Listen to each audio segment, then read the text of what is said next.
Probando, probando. 5, 4, 3.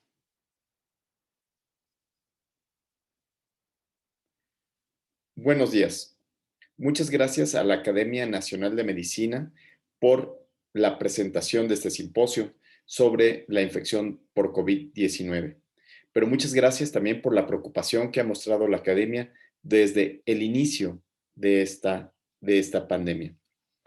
Sin más, voy a presentar COVID en pacientes pediátricos, en la cual presentaremos no solo la experiencia que hemos tenido a lo largo de este año, sino algunas reflexiones que quiero compartirles. Las reflexiones que quiero compartirles las voy a centrar sobre que si bien los niños presentan menos prevalencia de la enfermedad, también se enferman, entonces presentaremos los números tanto del mundo como de México y hablaremos sobre la sintomatología y los datos clínicos que caracterizan a estos pacientes, así como el hecho de que son menos susceptibles a enfermarse, por qué son menos susceptibles a enfermarse y los datos sobre qué tanto pueden ellos transmitir la enfermedad. Y terminaremos hablando sobre los niños y las enfermedades mentales, los efectos del confinamiento.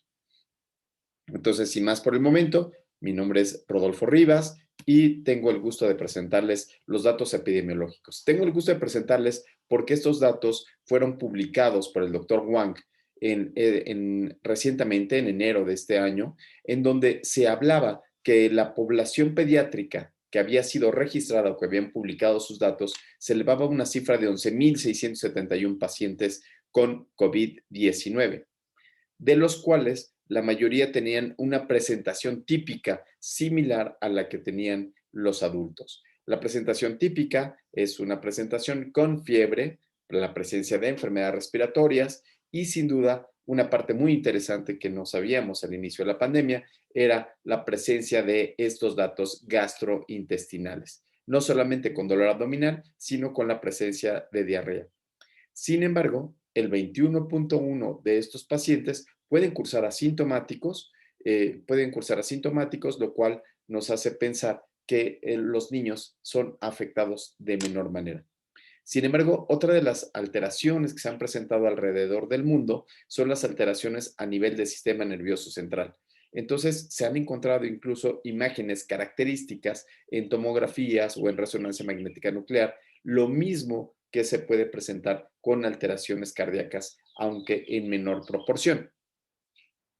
Sin embargo, el dato característico de la enfermedad COVID-19 es sin duda las alteraciones pulmonares. Estas alteraciones pulmonares son de neumonías de focos múltiples, en donde se caracterizan por esta imagen que presentamos aquí, que es una imagen de vidrio despulido que se presenta en el 28% de los casos, con un intervalo de confianza que puede ir desde 19 hasta el 39%, es decir, la mitad de los pacientes que tienen sintomatología pueden presentar este tipo de lesiones, ¿no? Más de la mitad pueden presentar, el 66% pueden presentar alteraciones radiográficas, sobre todo los pacientes sintomáticos.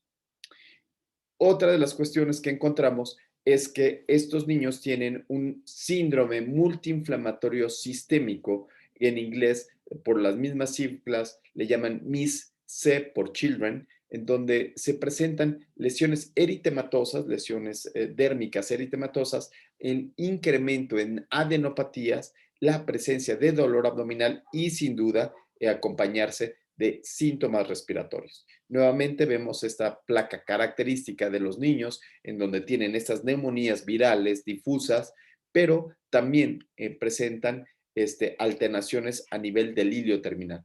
En el ultrasonido que vemos en la pantalla, en medio de la pantalla, podemos encontrar cómo se incrementa el grosor del hilio terminal, mostrando este efecto inflamatorio sistémico a nivel de hilio. Lo mismo se demuestra en la tomografía axial computada en este corte sagital, en donde se encuentra nuevamente la alteración a nivel intestinal.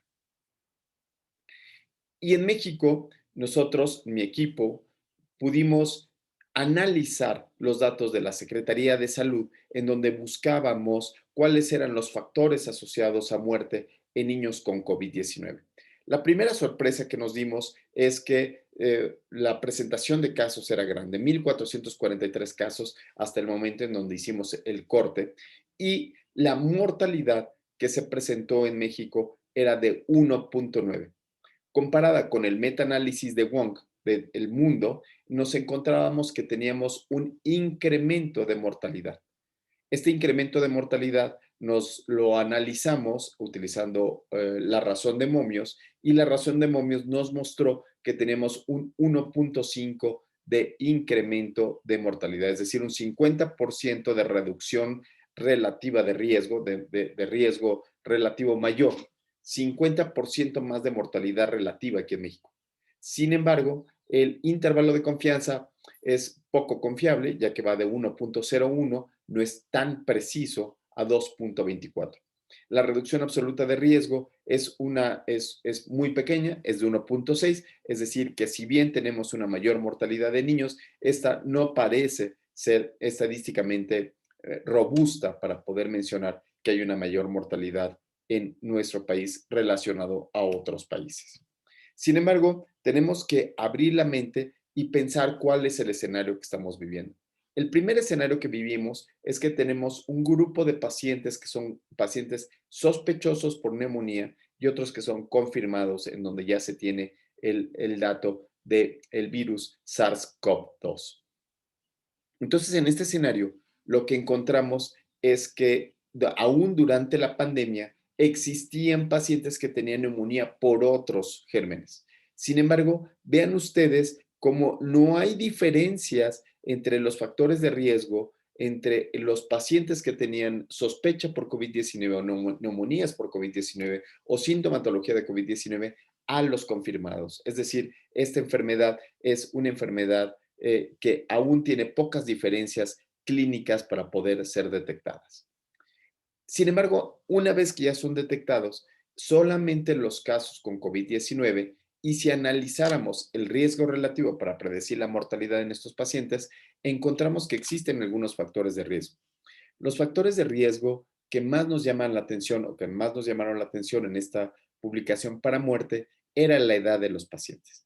La edad de menos de 4 años es quizás uno de los factores más altos, es decir, los niños más pequeños que adquieren la enfermedad son los que van a presentar mayor peligro de muerte, 3,8 en el riesgo relativo en esta corte. Y sin duda, lo que se tiene que evitar o el factor más importante es la neumonía.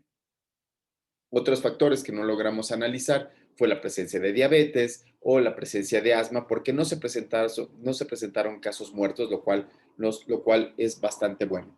Pacientes con inmunosupresión, nuevamente, los pacientes con cáncer, los pacientes con enfermedades reumatológicas, son pacientes que obviamente tienen una mayor susceptibilidad a presentar muerte, como obviamente lo habíamos presentado previamente. Los pacientes con riesgo cardiovascular alto, y una cosa que nos llamaba mucho la atención es que la obesidad no fue un factor de riesgo. Entonces, cuando hicimos el análisis multivariado, encontramos que la presencia de neumonía era el factor independiente más fuerte, además obviamente de la intubación, para la muerte. Por lo tanto, ya que la neumonía prácticamente jalaba todos los datos, o la neumonía explica la mayor parte de los muertos, de los niños que pueden fallecer, es que nos dimos a la tarea de analizar ahora cuáles son los factores de riesgo previos a la neumonía. Es decir, cuáles son los factores protopáticos que me van a llevar a la neumonía. Esto, aunado a la iniciativa M, que se trata de que los investigadores publiquen en México, que estemos publicando y alentando las publicaciones nacionales, fue publicado en el Boletín Médico del Hospital Infantil de México. En ahora el desenlace era qué pacientes van a presentar neumonía y qué pacientes van a presentar, no hacen neumonía, pensando a que neumonía es el principal factor de riesgo que se lleva por todos los demás. Lo que encontramos nuevamente fue que los pacientes menores de 1 año eran los pacientes que tenían alteraciones más graves. Ahora la razón de momios era de 5,83. Cuando se analiza de 1 a 3 años, se encuentra que los niños de menos de 3 años o los niños menores de 4 años son a todos aquellos que son los que tienen mayor riesgo. El sexo no presentó una diferencia en el riesgo. Cuando hacemos el análisis utilizando la U de Mann y Whitney, lo que encontramos es que vean este gráfico de violín y en este gráfico de violín encontramos que efectivamente la mediana de la edad es de 4 o 5 años, sobre todo en aquellos que presentan neumonía. Y los que no presentan neumonía son los adolescentes, son los mayores de 12 años, son los pacientes que podríamos decir que están protegidos contra esta enfermedad. Entonces, aquí sí encontramos que los pacientes diabéticos son los que tienen mayor riesgo de este desenlace de presentar neumonía. Y el desenlace y el riesgo relativo es altísimo con un 12,61. La obesidad ahondada con la diabetes, es decir, estos niños que tienen alteraciones metabólicas, presentan un riesgo incrementado junto con la inmunosupresión que ya la habíamos presentado y visto previamente. Al someterlo a un análisis multivariado, lo que encontramos en este análisis multivariado es que la edad en el primer paso, los niños de 1 año persisten siendo los niños con mayor factor de riesgo. Sin embargo, empiezan a disminuir cuando hablamos de inmunosupresión y cambian muchísimo cuando metemos los pacientes con diabetes. Sin embargo, aquí podríamos concluir que el perfil de los pacientes de más riesgo para presentar neumonía por COVID-19 son aquellos pacientes que tienen diabetes o obesidad, los pacientes inmunosuprimidos, como los pacientes que tienen cáncer, y los pacientes menores de 4 años. Y en especial, los pacientes menores de 1 año son aquellos que pueden presentar mayor riesgo de presentar neumonía por COVID-19. Ahora, pensemos, ya que pensamos cuáles son la edad y cuáles son las características clínicas, vemos en este metaanálisis publicado en febrero en JAMA Pediatrics, vemos qué tanto los niños pueden infectar o pueden ser infectados de manera secundaria. Y entonces aquí lo que se encontró en esta serie de artículos es que los niños tienen poca probabilidad de ser infectados. Es decir, aquellos niños que son menores de 20 años son poco infectables, ¿no? Son menos infectables que los adultos o menos susceptibles a adquirir la enfermedad que los adultos. Y la siguiente pregunta sería, ¿cuál es la posibilidad o la susceptibilidad de que estos infectan a los mayores? Aquí lo que se encontró es que los niños menores de 10 años tienen menor susceptibilidad a infectar a los mayores que a infectar a sus cuidadores, a sus papás o a sus maestros, que aquellos que son adultos.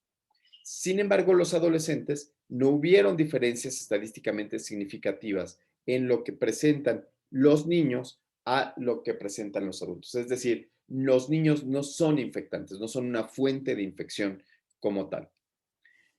Sin embargo, ahora tendríamos que pensar que estamos confinando a niños, estamos cerrando escuelas, pensando en estas posibilidades del control de infecciones. Y lo que encontramos es que 1 de cada 5 niños en el mundo, sobre todo en China, este artículo es de China, 1 de cada 5 niños presentan alteraciones por estrés postraumático. 1 de cada 10 presentan trastorno de ansiedad generalizada y 1 de cada 14 niños chinos empiezan a presentar depresión. Es decir, la salud mental debe de ser un punto muy importante que se debe de considerar en la atención de estos niños. Ahora, pensemos qué es lo que está pasando en América Latina. En América Latina hemos encontrado que el 49% de los niños presentan estrés postraumático. Esto nos hace ver que las características de América Latina son distintas a las que pudiera presentar otras latitudes. Y estas características tienen que ver con acceso a Internet, tienen que ver con el tamaño de nuestras casas, tienen que ver con las condiciones socioeconómicas. Y esto nos hace ver que el 33% presentan trastorno de ansiedad generalizado, trastorno de estrés generalizado. Y que el 39% de nuestros niños están presentando depresión ante el confinamiento.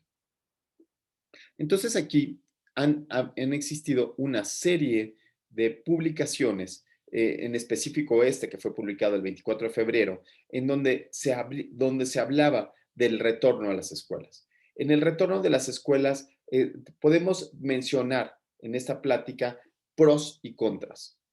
Un pro es que los niños escolares, los niños, es decir, los mayores de 10 años o los niños de primaria y de secundaria, son pacientes que tienen muy baja tasa de infección entre los niños y que los niños tienen esa edad, los niños tienen una muy baja tasa de complicaciones.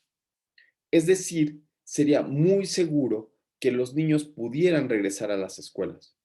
Esto en los escenarios comprobados de Francia y de Noruega, donde abrieron algunas escuelas para comprobar este tipo de circunstancias. En Italia se descubrió que los niños contagian poco a los maestros. Y es decir, ¿por qué? Porque en los estudios, en los metaanálisis, se ha encontrado que la capacidad de contagio de estos niños, sobre todo los asintomáticos, es muy baja.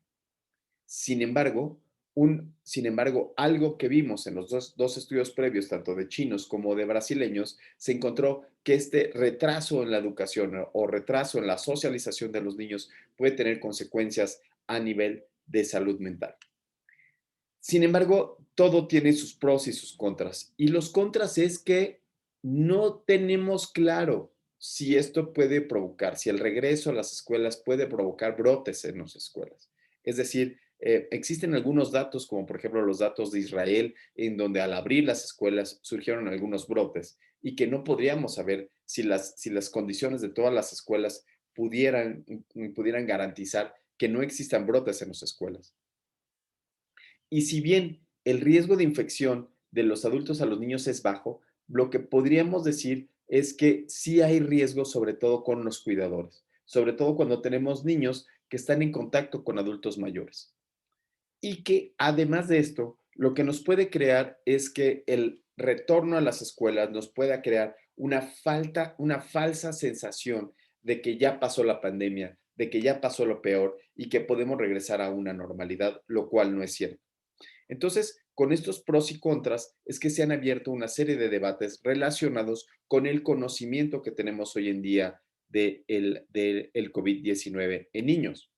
Y entonces así podría concluir, uno, que los niños de más de 4 años inmunocompetentes son de muy bajo riesgo para presentar complicaciones por COVID-19 y que la identificación de la sintomatología de los niños es similar a lo que se presenta a los adultos, con algunos asegúnes con relación en alteraciones del sistema nervioso central y alteraciones cardíacas, las cuales son muy anecdóticas, más bien.